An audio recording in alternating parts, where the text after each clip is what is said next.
in our Creator, that we might have a faith in our fellow man.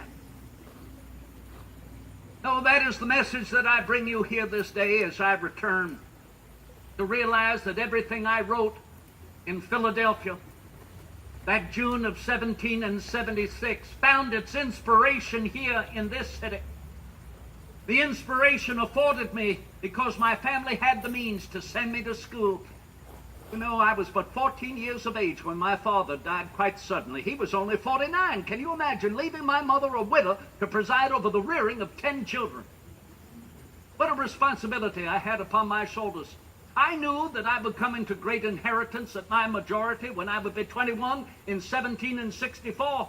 Oh, well over 7,000 acres, upwards of nearly 75 enslaved. But I have always said the greatest legacy my father left me was an education. The greatest legacy any parent can prepare and provide for their children is an education. That opportunity to preserve and protect and defend the greatest vehicle of one's happiness and liberty, your own mind. There is nothing more powerful than the human mind. After all, think, it is the resource of your happiness. It takes just as much energy to be happy as it does to be miserable, does it not?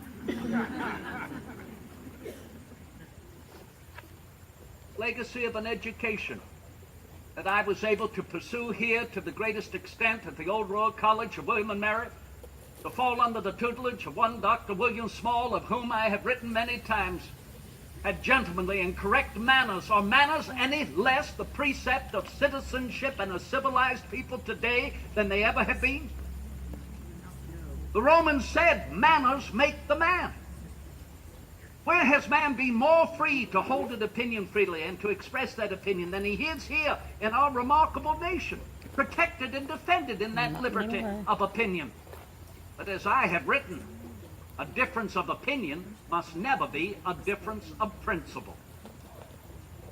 And therefore, that principle to remind us of what brought us together, the differences of opinion in what were 13 individual nations, were not those the colonies. Each one of those former colonies, not only distant, disparate one from the other, the degree of religious opinion in one versus that in another, the degree of freeholders in one versus the greater number of tenants upon the freeholdings in another. Citizens, never let us forget the principles of respect and recognition no matter where we resided. Massachusetts Bay, here in Virginia, we were finding ourselves Americans, and through that principle of compromise and resolution, we brought 13 individual nations together, e pluribus unum. Remarkable, is it not?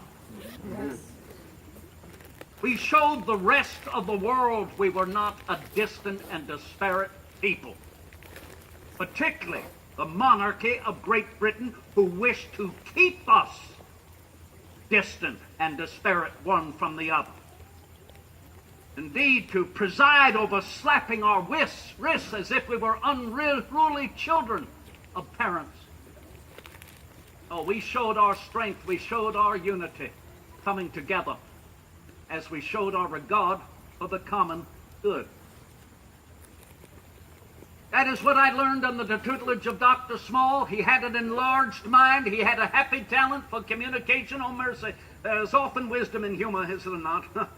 We must never forget that. In fact, if you will allow me a divergence, as I dismounted and when my horse took off my riding boots, I thought in approaching you that I'd be discovered rather musty, dusty from the saddle, perhaps peculiarly apparelled.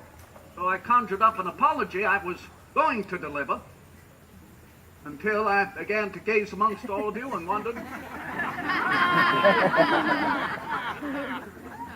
why should I apologize for the way I am attired here today? I've always believed in dressing for comfort, but you overwhelm me in that regard. And now I find I'm the more formally attired. I know, this is probably not what you expected from Mr. Jefferson. The Federalists still hurl their heresies at me. They refer to me as an American sphinx, do they not? Devoid of humor, considering that I may be reticent and well, retiring, cerebral, calculating. Well, already you've observed quite the contrary. My family and friends will tell you